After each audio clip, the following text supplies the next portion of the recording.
Hello and welcome to an episode of Historically Marked. I am Jason and I am in Rancho, Cucamonga, California at the Route 66 Trailhead Park, and I'm here with Vince, or Adventure Vin on YouTube. I'll put the link to his channel. He's also doing a video here too, so we might just run into him or cross paths with him, but me and him got here together, and I showed him this park, and he's originally from this area, so he thought he knew the whole area inside out. Well, I told him about this park, and he's glad that I did, because he was not aware that this park even existed, because it's one of those parks when you're driving on Foothill Boulevard or old Route 66, you blink and you miss it.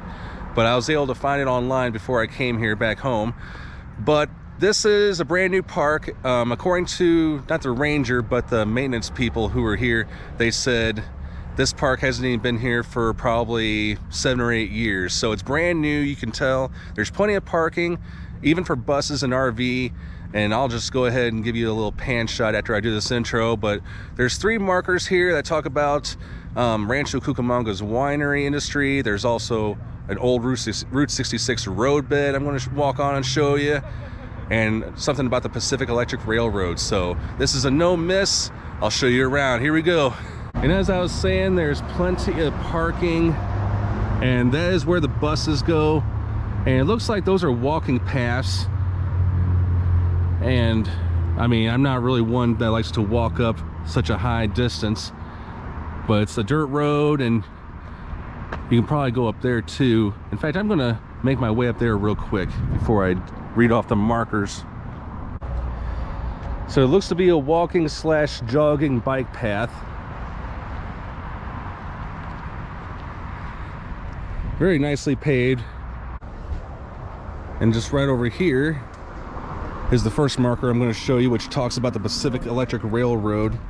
It was once the world's largest interurban and street railway system. It stretched west to Santa Monica, south to Newport Beach, and east into Redlands and Riverside. The system's hub was centered in the city of Los Angeles, with lines radiating out of adjacent regions. The system's distinctive red rail car was responsible for its nickname, the Red Line. The San Bernardino line, completed in 1914, was the railroad's longest line. Stations were located in Claremont, Upland, Alta Loma, Etiwanda, Fontana, and Rialto. And by the mid-1920s, the main San Bernardino line had been extended into Redlands. The construction of the Alta Loma and Etiwanda depots in present-day Rancho Cucamonga in 1915 spurred the development of each community as businesses spread up around the depots. These communities, along with the Cucamonga community, would later combine to form the city of Rancho Cucamonga. The San Bernardino line was crucial to the development of the Inland Empire because it provided a dual service. During daytime hours, the Red Line transported passengers between Los Angeles and San Bernardino counties. A Red Line passenger could travel from the corner of 6th and Main Streets in downtown LA and San Bernardino Station in less than 2 hours. Cool. Travel between these two regions was no longer an arduous trip, requiring multiple days to complete.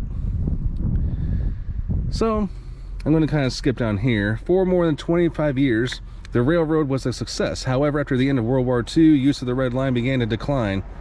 It would not compete against both the personal automobile and the trucking industry. Yeah, no need to get into that, because we pretty much know how useful cars are compared to trains, I'm sorry to say. But by 1953, the Pacific Electric Railroad Company had ended its passenger service. As of 2010, only 2 miles of the once busy San Bernardino line was still being used to transport freight. Today, only a few of the Pacific Electric rail cars remain either in museums or in the possession of railroad enthusiasts.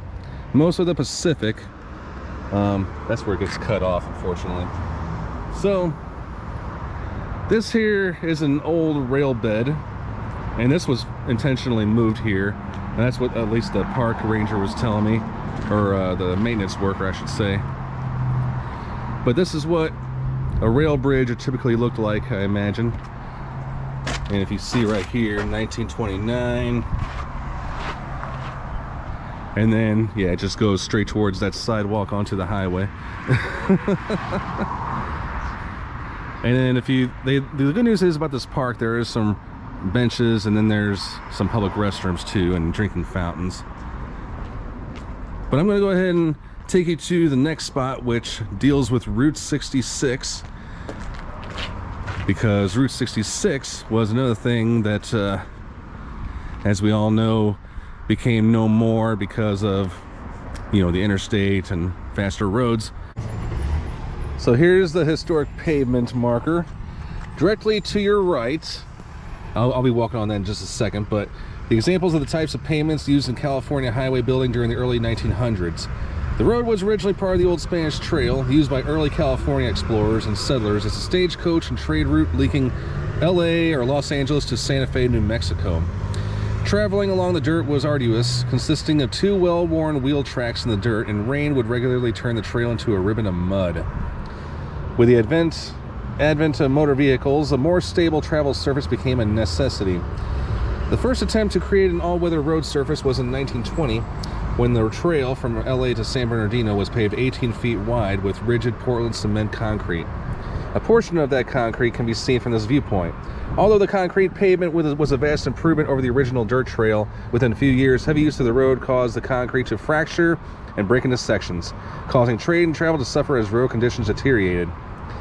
And then in 1929, there was a second attempt, and this was being resurfaced with, okay, I can't see that word, or that one, that kind of pavement, which can also be seen in portions on the concrete and along the sides.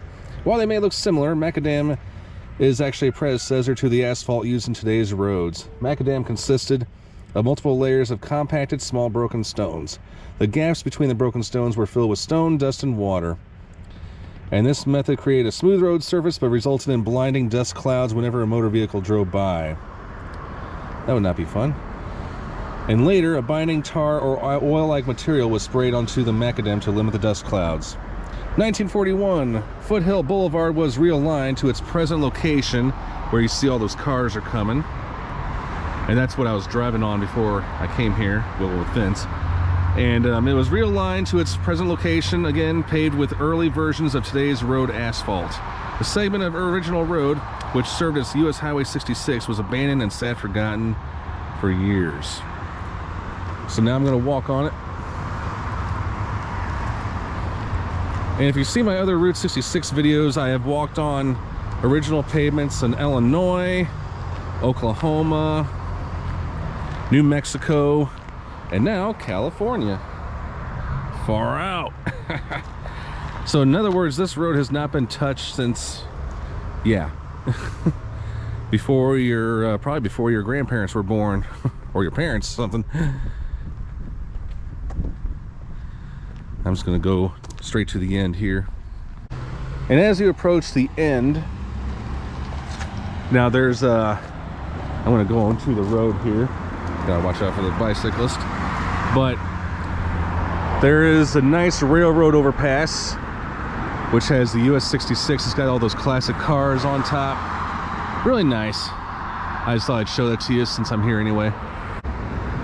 So here's a marker closer to the road, and it talks about the grapevines, the mission grapevines they call them. I don't really know the Latin word for that, but this plant species was planted in North America by the Spanish. Introduced to California by Father Juan de Ugarte, the vine plantings followed the development of California's missions as far north as San Jose. The wine was used in religious sacraments as well as for daily meals. Due to its association with the church, the grapes were given the name Mission, and from 1697 until well into the 20th century, they dominated vineyards in California. Known for its hardiness, it requires little care, is resistant to disease, and can live for more than a century. These Mission grapevines are one example of a heritage crop in California, where groups are working to protect and preserve pieces of its agricultural past. The primary use of the Mission grape is to produce the sweet fortified desert wine Angelica, which is considered California's original wine. And I'm going to kind of skip down here. Actually, here's where the history comes in.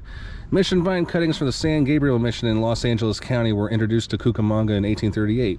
They turned out to be well suited for this area's sandy loam and climate, and they consequently thrived.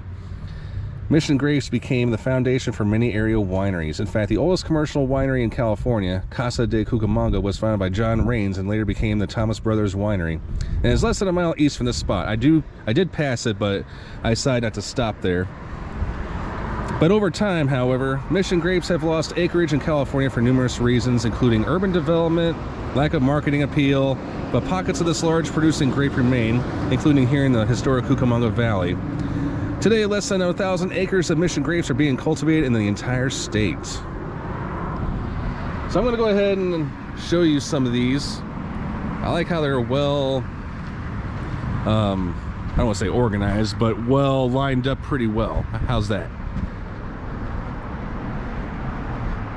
And personally, I'm not much of a wine person. I mean, I know a lot of people who love going to wineries and celebrating all that, but still, I mean, it's local history at its finest, which is the theme of this channel. All right, thanks so much for tuning into this episode of Historically Marked. I am Jason, and I'm standing on literally some old roadbed for Route 66 at the Trailhead Park in Rancho, Cucamonga, California. Stay tuned for more Route 66 videos. I got some more coming your way, so please like and subscribe, and I'll see you guys soon. All right, sign off.